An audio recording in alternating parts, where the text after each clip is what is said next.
Hello, my beautiful people. You're welcome to Nahu Blessed Fashion. If you're new here, you're highly welcome. Please join this family, okay? Subscribe and turn on your notification bell so you'll be the first to get notified whenever I upload a new video. If you're a returning subscriber, thank you so much for coming back. I love you all.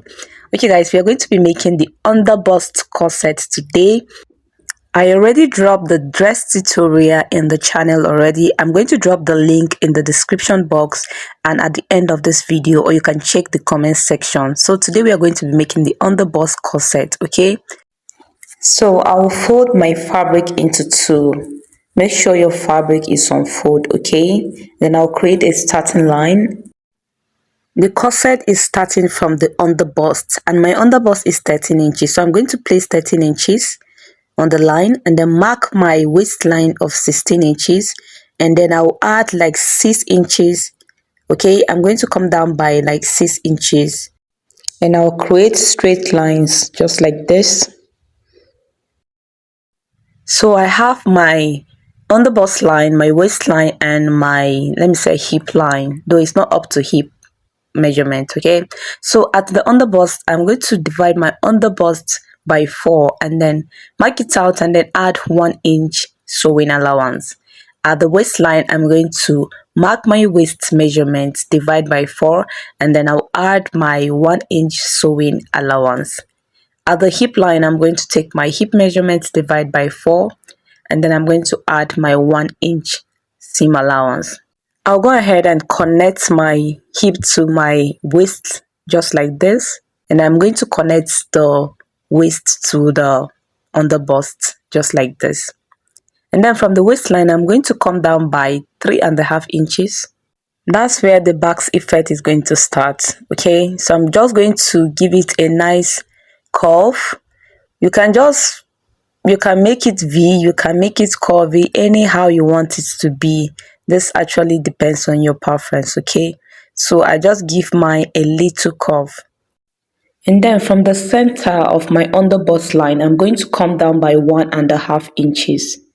You can make it 2 inches, you can make it 3 inches. It totally depends on you, okay? And I'm going to give it a nice curve to meet up with the side front, just like this.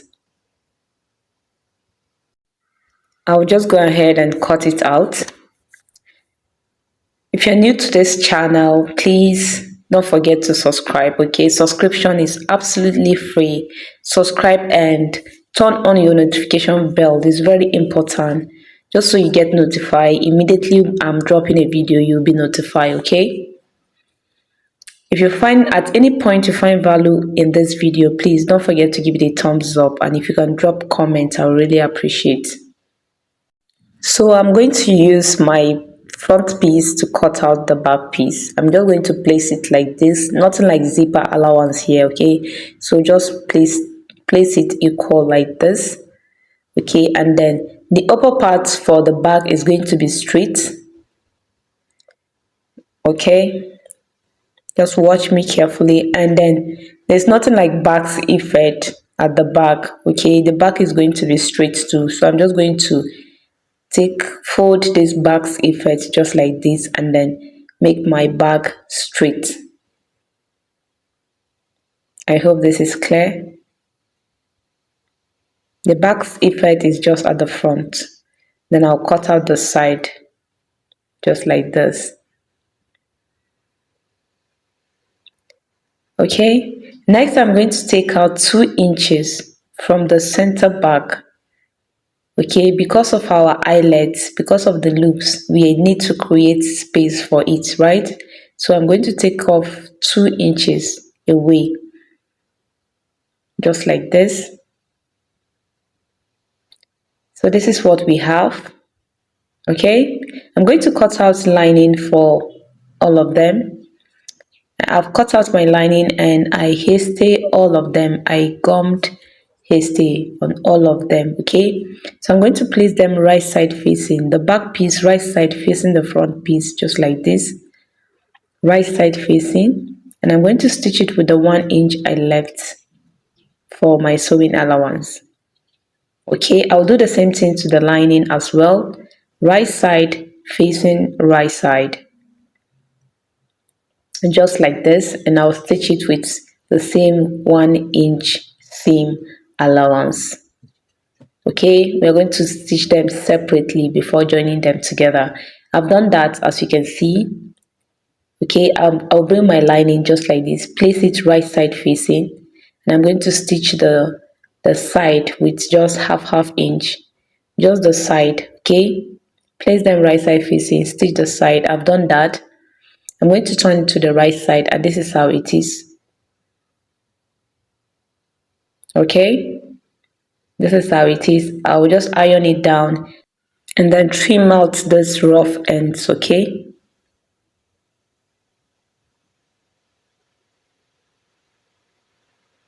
so just go ahead and trim it out. This is from the sewing allowance. I'm going to fold it into two like this. Okay, at this point, just if you think it's too deep for you, go ahead and reduce it. Just make it what you actually want. Okay, if you want it V, you make it V. Me, I am actually fine with this effect. Okay, so the next thing is to cover the upper part. We are going to cover the upper part first before we make our casing for the boning. Okay, so I'm going to create a bias. Okay, this is handmade bias. Okay, so we are going to do that together.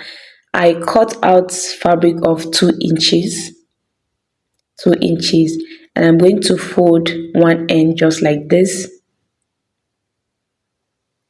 Fold one end, as in the end I'm folding now is, it will not be as wide as the one I'm going to fold later. So one will be bigger than the other one. You will know why as we proceed. Okay, so the first one I'm folding is just a little bit.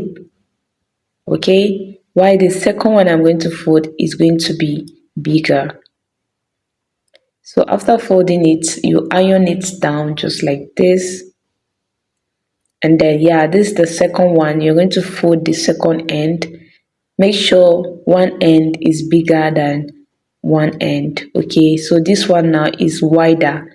It's wider than the first one. Okay, so I will just go ahead and press it down just like this. After pressing it down, I'll use my hemming gum. Put my hemming gum, open it up and put my hemming gum inside just like this, and then I'll fold it again. You know how they fold bias, yeah? You fold it into four, right? So this is how it is. I didn't use bias because it's too tiny, so I prefer to do it this way. Okay, this one is wider than the normal bias. Okay, so while you're folding it, you'll notice that one side will be wider than the other side. That's because of the folding you did initially. Okay,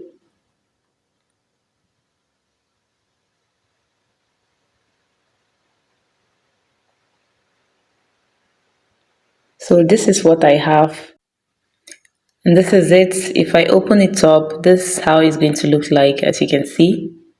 Okay, so I'm going to use it to cover the upper part and the down part, but first we are going to cover the upper part before we put our bone in.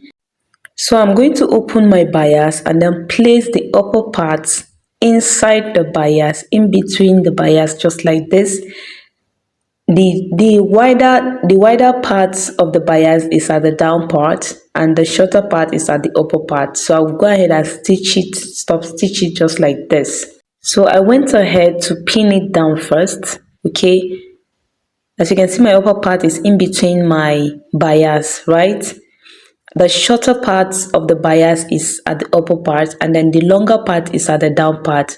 I do that so that I'll be sure I am stitching the back two together. Okay, if the back is equal, you might miss it, but if it's longer, you are very sure that you're going to stitch it while you're stitching this one.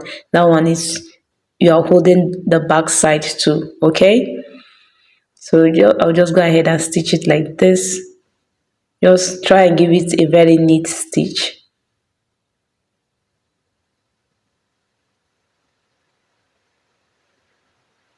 and then you can fold the ends, or you can just burn it with a lighter. So this is it, very neat. Okay, and this is how it looks at the wrong side, as you can see, very neat. Okay, so the next thing I'm going to be doing is I'm going to create the line. I'm going to draw the line I'm going to be stitching for my boning. Okay, my boning casing. So I just marked out line. Just mark out your desired line, how you want to place your boning. Okay, so I just marked my own just like this. Okay, I'm going to be stitching on the lines to create my boning casing. Okay,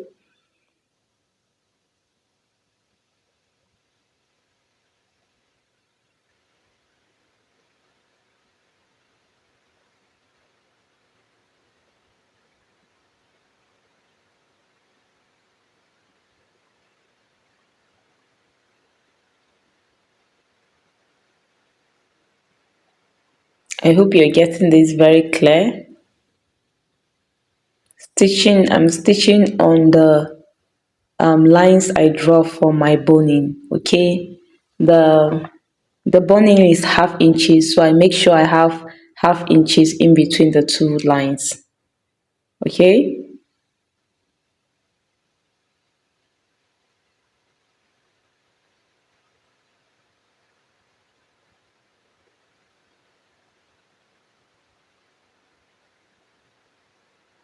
so this is the casing for my boning. We are going to attach the boning first before we cover the down part. So for the boning, I'm going to burn the mouth with a lighter. Okay, so that it will not be too sharp, so that it will not be dragging my fabric. Okay, so you burn it with a lighter. When you fix it inside, you hold it and bring it back, and then you cut out like half inch for your um allowance. Okay, I actually didn't cut out up to half inch. I don't want to have too much allowance. I'm going to be using my invisible zipper to actually bias the down part so that I'll get it very close to the boning. I hope that is clear.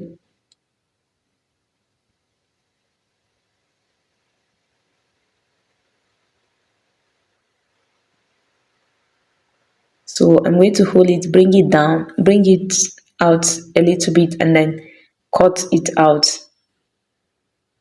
Okay, after fixing it, then you just hold it and bring it out a little bit to have a little allowance. Okay, so after when you insert it, you bring it out and then cut out some little allowance and then put it back.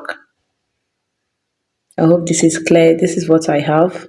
I put it in all the casing. Okay, I'm going to cover the down part just the same way I did to the upper part. So open your bias, put the down part inside in between your bias.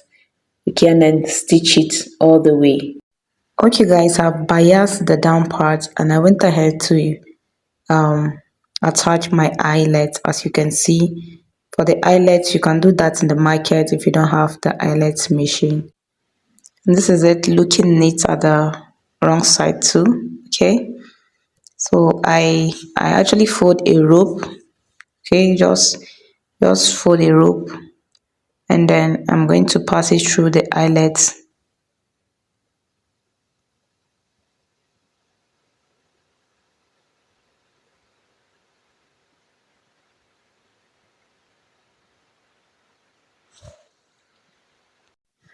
After passing it through the case, and this is what I have, as you can see, very beautiful. Okay guys, please give this video a thumbs up if you find it helpful. Okay, and drop a comment if you can. I would really appreciate. If you haven't watched the tutorial to the dress, I'm going to drop the link in this very end of the video. So just click on the link you're going to see now and then watch the dress tutorial. Okay, thank you so much. I'll see you all in my next video. Bye.